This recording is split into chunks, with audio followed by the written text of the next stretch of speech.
What springs to mind when we hear the word turtle? You probably immediately picture a small, rather slow reptile that loves living in the water, eating grass, and hiding in its shell at the slightest sign of danger. However, today's star is the complete opposite.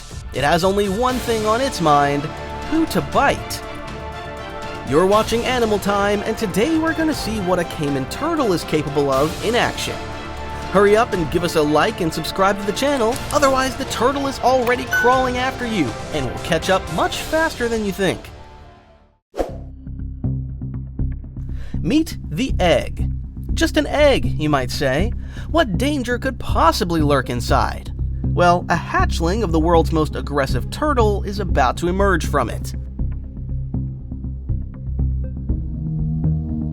And as soon as it pokes its head out, the first thing it'll want to do is bite someone. So when we put it in the aquarium, it would have been naive to expect any other behavior. But let's not get ahead of ourselves. It is from such small eggs that rather large reptiles grow, reaching a carapace length, and turtles are measured precisely by this, of up to 45 centimeters, and a weight of up to 15 kilograms. And they look rather terrifying. Powerful claws with long talons, a huge tail with sharp spines, and jaws like hydraulic shears that clamp down on their prey. I wouldn't want to end up as this tortoise's dinner, even though the snapping turtle isn't even the largest in the family. There's still this monster.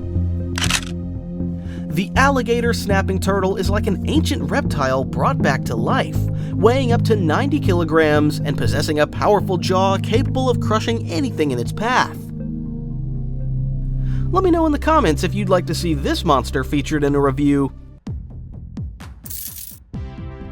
But I'm happy to reassure most of you, as these biting turtles are found only in North America, where they've taken over all the swamps of southeastern Canada and the eastern United States. There, they lay down the law and pick fights with anyone who shows the slightest interest. Even fishing in a lake is dangerous, as this snapping turtle creature might surface and snatch your bait.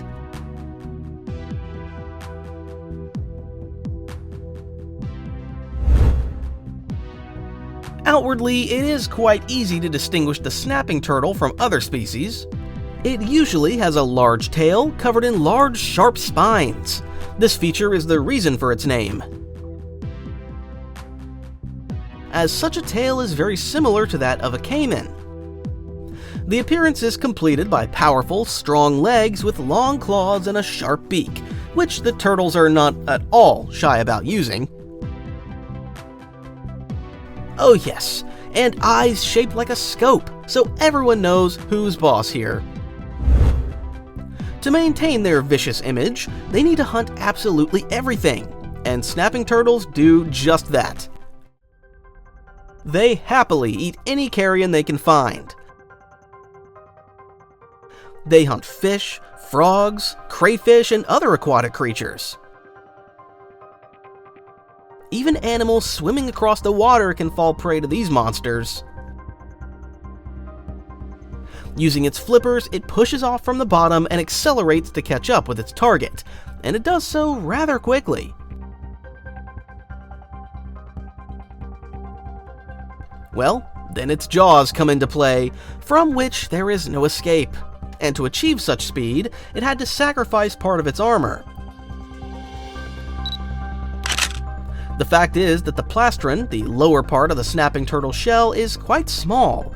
This prevents it from tucking its limbs inside, but greatly enhances its speed and maneuverability. Incidentally, the upper part of the shell is called the carapace.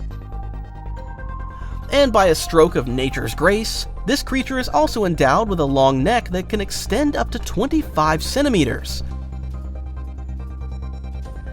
Therefore, despite its outward calm, it is best not to stroke it. After all, it takes the turtle just a fraction of a second to bring its head to a place where you least expect it. And the biting force of such jaws can reach 80 kilograms per square centimeter, which makes a snapping turtle bite extremely painful.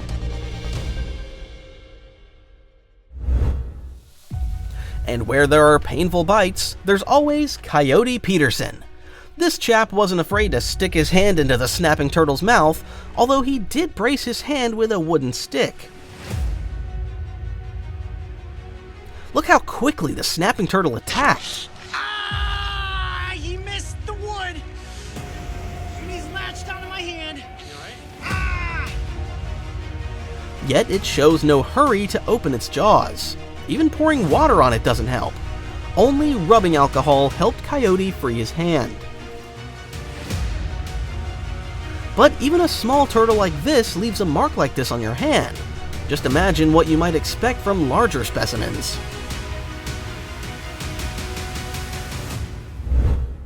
It's no wonder people are very wary of them. After all, if you even try to pick one up, the turtle will try to attack. But you really shouldn't help it cross the road by kicking it with your feet, nor should you grab it by the tail. After all, it's very easy to damage the turtle's spine and paralyze it that way. If, however, the urge to help gets the better of you, it's best to pick up the reptile where the upper and lower parts of the shell meet and gently carry it in the direction it was heading, even if it's heading away from the lake. The turtle knows all this and is most likely crawling to lay its eggs. And of course, don't expect a word of thanks from it.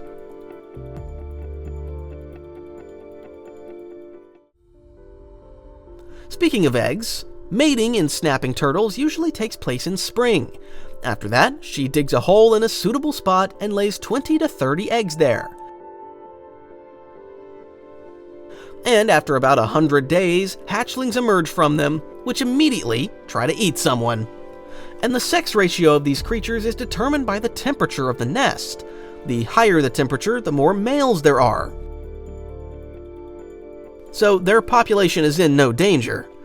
And just like that, by reaching under the bank, you can pull out a snapping turtle. Even eating these reptiles is incapable of causing them any significant harm. One gets the feeling that this is some sort of odd turtle.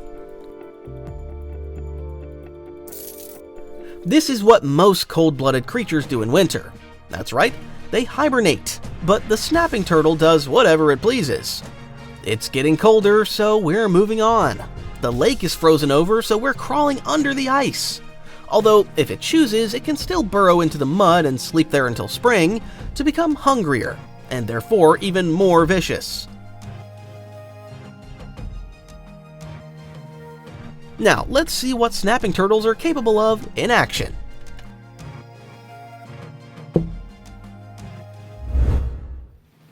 Crayfish, despite their hard shells, make excellent prey for snapping turtles, and it doesn't stop her that the crayfish is quite large and she can't swallow it whole.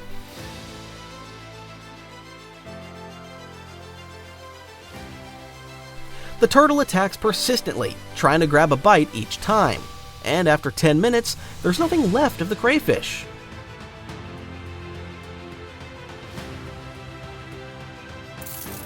Admittedly, crayfish are usually smaller, and such prey is no trouble to swallow whole, along with the head and claws.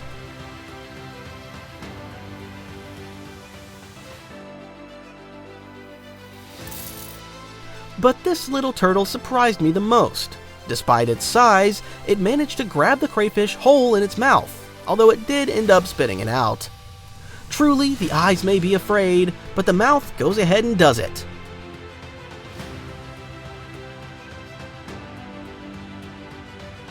But these marsh dwellers don't just eat fish and crustaceans. The turtle happily attacks the duck and tries to drown it. If it manages to grab its prey, it will be almost impossible for the duck to escape. Fortunately, people spotted the confrontation and, using an oar, saved the animals from certain death.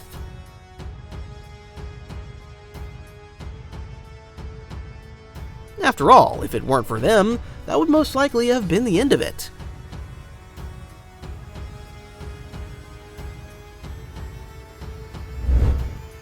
Turtles often attack ducks. While underwater, they swim up to their target unnoticed and catch the birds off guard, so the birds have very little chance of survival. These monsters can even attack snakes underwater. And although this is merely a North American garter snake, it is unlikely the turtle knows whether it is venomous. Be that as it may, snakes too have practically no chance when encountering this king of the marshes. The turtle will attack the snake's tail again and again until it gets its way.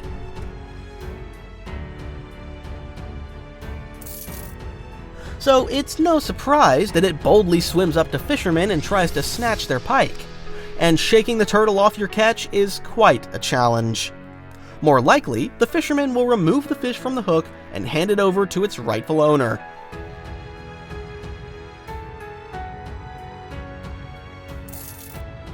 Even the porcupine, who loves to rummage through the reeds, can feel the full force of those terrible jaws. And despite being a good swimmer, it stands no chance against the snapping turtle. So these are true swamp monsters. However, there is a way to deal with them too. Take the Canadian river otter, for example. It is a very fast, agile, and skillful hunter, with whom a turtle stands no chance. And it's unlikely the turtle will manage to escape. The otter, like an experienced fighter, flips the turtle onto its shell and begins attacking its vulnerable spots around the hind legs.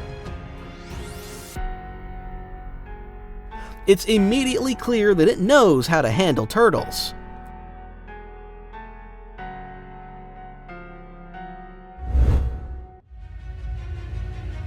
These are the kind of cold-blooded predators that inhabit the lakes and marshes of North America. I hope you found it interesting and enjoyed the video. If so, don't forget to rate it, and if you share the video on your social media, that would be the best reward. And of course, I'm looking forward to your comments on the star of the next review. See you in a week. Bye for now.